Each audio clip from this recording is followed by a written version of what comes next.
সময়ের পরে সব কিছু মুছে যাবে। মানুষের ব্যবহার আর তার কর্মগুলোই থেকে যাবে। তার ব্যবহার আর এই কর্মর কথা মানুষ কিন্তু একটা সময় মনে করবে। সেজন্য সবার সাথে ভালো ব্যবহার আর ভালো কর্ম করে যেতে পারলেই আমাদের জীবনের সার্থকতা। শুভ সকাল বন্ধুরা, তোমাদের সবাইকে অনেক অনেক শুভেচ্ছা ও ভালোবাসা জানিয়ে আমার আজকের ভিডিওটা এখান থেকেই শুরু করছি। বাংলাদেশের ছোট্ট একটা গ্রাম থেকে আমি তোমাদের সাথে আছি। আমার চ্যানেলের নাম সুমিস ভিলেজ ব্লগ, আর এই চ্যানেলে গ্রাম্য সব কিছু তোমরা পেয়ে যাবে। তাহলে চলো, আজ কিন্তু তোমাদের সাথে কোনো কাজকর্ম শেয়ার করব না, একদম একটা নতুন একটা ইউনিক রেসিপি তোমাদের সাথে নিয়ে এসেছি। এখন যেহেতু তালের সময়, সেহেতু এই তালের পুলি পিঠে এই রেসিপিটা এত সুস্বাদু হয়, সেজন্য ভাবলাম বন্ধুদের সাথে একটু শেয়ার করে নিই। তো এই তালের পুলি পিঠে বানানোর জন্য কিন্তু আমি দুধটা ভালো করে জ্বালিয়ে ক্ষীর করে নেব। দুধের ক্ষীর নিশ্চয়ই তোমরা সবাই বানাতে পারো, তবুও তোমাদের সাথে দেখিয়ে দিচ্ছি। দুধটা কিন্তু আমি একদম ঘন করে নিয়েছি, আর এতে কিছুটা চিনিও দিয়ে দিয়েছি, তাতে করে দুধের ক্ষীরটা মিষ্টি হবে। এমনিও দুধটা যখন ঘন হয়ে যায় তখন কিন্তু দুধটা মিষ্টিই হয়, তবে এতে আর একটু মিষ্টি দিলে, যেহেতু ভিতরে পুর দেব, সেজন্য কিন্তু একটু মিষ্টি করে নিয়েছি। তোমরা যে যার ইচ্ছা মতো মিষ্টি খাও সেভাবেই কিন্তু করে নিও। তো দুধটা আমি একদম জ্বালিয়ে ঘন করে ফেলবো, সেজন্য কিন্তু আমি আস্তে আস্তে জ্বালিয়ে নিচ্ছি। আর একটা পর্যায়ে দেখো, আমার দুধটা কিন্তু একদম ঘন হয়ে এই যে ক্ষীরে পরিণত হয়ে গিয়েছে। এটা আমি পুরের ভিতরে দেব, পুলি পিঠের ভিতরে, সেজন্যই কিন্তু করে নিলাম। তো এটা দেখো, এটা কিন্তু হাতে লেগে আসছে না, এটা কিন্তু একদমই একটা তেল তেলে হয়ে গিয়েছে। এটা কড়া ছেড়ে দিয়েছিল, সেইভাবেই আমি তুলে নিয়েছি। তো এখানে কিন্তু আমি ময়দা নিয়ে নিয়েছি, চাইলে কিন্তু আটা দিয়েও করা যায়। তার মধ্যে কিছুটা চিনি আমি দিয়ে দিচ্ছি, যেহেতু এই পুলি পিঠে মিষ্টি না হলে ভালো লাগে না। তো ভিতরের পুরটা তো মিষ্টি করে নিয়েছি, তো বাইরের এই পুরটার জন্যই কিন্তু, মানে বাইরের যে খোলটা হবে সেটাই কিন্তু একটু মিষ্টি মিষ্টি না হলে ভালো লাগে না। তাই কিন্তু একটু চিনি, একটু তেল দিয়ে আর একটু লবণ দিয়ে ভালো করে ময়দার সাথে মিশিয়ে নিতে হবে। যেভাবে আমরা লুচি বানানোর ডোটা বানাই, সেইভাবেই কিন্তু ময়দার গায়ে সব কিছু ভালো করে মাখিয়ে নিতে হবে। আর এই যে দেখো, আমি হাত দিয়ে এই কাজটা কিন্তু একটু সতর্কতার সাথে করতে হবে, তাতে করে ওই পুরগুলো কিন্তু খেতে খুব ভালো হবে, মচমচে হবে। সেই জন্যই কিন্তু ভালো করে মাখিয়ে নিয়েছি। আমি দেখো, তালের নোদা বা তালের রস যা বলি না কেন, সেটা কিন্তু সেই আটার মধ্যে, ময়দার মধ্যে দিয়ে দিচ্ছি।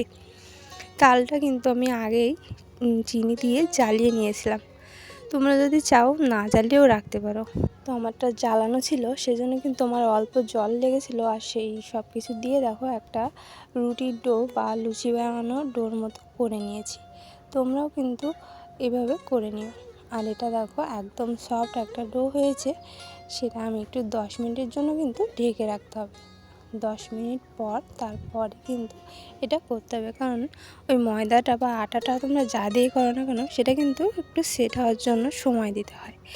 সেজন্যই আমি একটু সময় নিচ্ছি। আর দেখো, 10 মিনিট অপেক্ষা করার পরে কিন্তু এই যে চলে আসলাম, আবার একটু ভালো করে মাখিয়ে নিচ্ছি। যতটা ভালো করে মাখানো হবে ততটাই কিন্তু পিঠেগুলো মুচমুচে হবে। আর এবার আমি অল্প অল্প করে নিচ্ছি, নিয়ে ছোটো ছোটো বাটি মতো করে তার ভিতরে কিন্তু ওই পুরটা দিয়ে তারপর তেলে ভেজে নেব।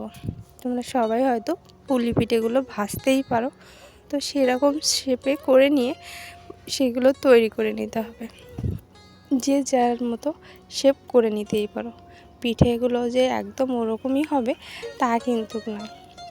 তোমাদের যদি অন্যরকম মনে হয় তো অন্যরকম করেও নিতে পারো, আর যদি কেউ চাও এইভাবে নিতে তো এইভাবে নিও। আমি এইভাবেই একটু করে নিলাম, আর তোমাদের সাথে তো দেখিয়ে দিলাম, একটা তো দেখিয়ে দিলাম। আর এই ডোটা একদম লুচি ডোর মতো হয়েছে, এটা কিন্তু হাতে লেগে যায় না। তো হাতে সামান্য তেলও লাগিয়ে নিয়েছিলাম, সয়াবিন তেল, তাতে করে কিন্তু আমার হাতের গায়ে আর লেগে যায়নি। আর এই যে দেখো, আমার কিন্তু নখ দিয়ে এই ডিজাইন করে দিচ্ছি, মানে যা পুলি পিঠের ডিজাইনটা হয় মুখের ধারে পেছানো পেছানো মতো, তো আমি তেমন পারদর্শী না, তো যতটুকু পারি সেভাবেই কিন্তু করে দেওয়ার চেষ্টা করছি। তোমরা অনেকে অনেক সুন্দর করে পারো, তোমরা কিন্তু সেভাবেই করে নিও। পিঠেগুলো দেখতে যেরকম সুন্দর, খেতে কিন্তু আরও সুন্দর হয়ে থাকে। তো আমি একটা বানিয়ে নিয়েছি, তোমাদের সাথে শেয়ার করে নিয়েছি, বাকিগুলো কিন্তু আমি ওই একইভাবেই বানিয়ে নেব। বন্ধুরা, তোমরা কিন্তু আমার ভিডিওটা স্কিপ করে দেখো না, সম্পূর্ণ দেখো, তাহলে হয়তো তোমাদের কাছে ভালো লাগবে। স্কিপ করে দেখলে অনেক সময় কিন্তু অনেকটা ভুলে যেতে পারো, বা না দেখলে বুঝতে নাও পারতে পারো। আর যারা পারো তারা তো পারোই, তাদের তো কিছু বলার নেই। যারা পারো না তারা কিন্তু স্কিপ করে দেখো না, তাহলে কিন্তু তোমাদের পিঠেগুলো পারফেক্ট হবে না। আবার এই দেখো, আমি আর একটা কিন্তু করে নিলাম, আর সেই একই রকমভাবেই কিন্তু ভিতরে পুর দিয়ে মুখটা বন্ধ করে তারপর যেরকম ডিজাইন সেরকম করে দিতে হবে। যার যেরকম ইচ্ছা সেরকম করেই নিলে দেখতে ভালো লাগবে।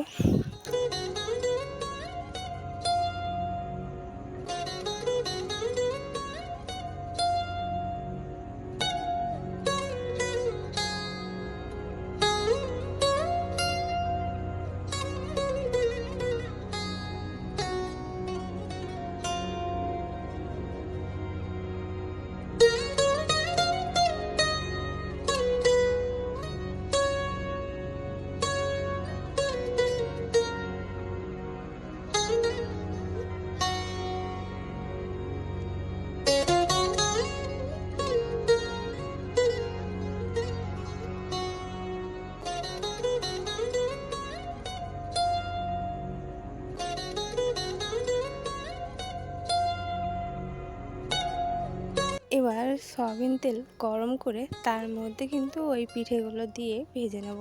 দেখতে পেলে আমার সবগুলো পিঠে কিন্তু তৈরি করা হয়ে গিয়েছে।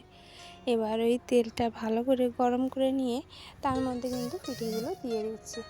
আর এইভাবে আস্তে আস্তে সময় নিয়ে কিন্তু পিঠেগুলো ভালো করে ভেজে নিলে ভিতর থেকেই কিন্তু এগুলো ভালো করে সিদ্ধ হয়ে যাবে, আর মুচমুচেও হয়ে যাবে।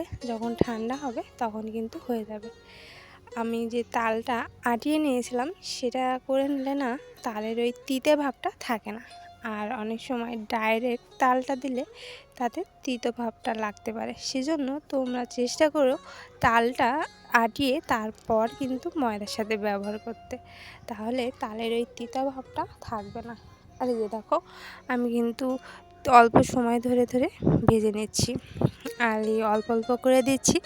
তার কারণ বুঝতেই পারছো, তেলটা তো আমি মেলা ব্যবহার করি না, সেজন্য অল্প করে দিচ্ছি। আর অল্প তেলের মধ্যে সময় নিয়ে নিয়ে ভেজে নিলে কিন্তু রেডি হয়ে যায়। আর এগুলো একবার বাড়ি বানিয়ে খেয়ে দেখো, এত সুস্বাদু হয়। তো তোমরা বানানোর পরে মানে বানিয়ে খাওয়ার পরে কিন্তু বুঝতে পারবে। আর ওইদিকে তালের রঙটা যেহেতু একটু লাল মতো বা হলুদ মতো যাই বলো হয়ে থাকে, সেজন্য কিন্তু পিঠেগুলোর রঙটাও ওই একই কালার হয়ে আসে। আর ভাজার পরে তো আর একটু বেশি লাল মতো হয়ে যায়, সেজন্য অল্প লাল হলেই যেন তুলে ফেলো না, একটু সময় নিয়ে ভালো করে নাড়িয়ে নাড়িয়ে এপাশ ওপাশ করে ভেজে নিও।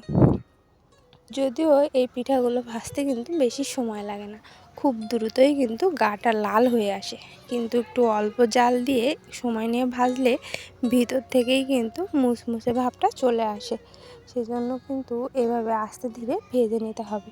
আর দেখতে পাচ্ছ আমার পিঠের গার কালারটা কিন্তু চেঞ্জ হয়ে যাচ্ছে, আর তার সাথে সাথে কিন্তু একটু সময় নিয়ে ভাজতে হবে। আর জালটা কিন্তু সবসময় কমই রাখতে হবে, তা না হলে পুড়ে যাওয়ার ভয় থাকতে পারে।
এবার পিঠেগুলো আমি কিন্তু বাকিগুলো ভেজে নিচ্ছি।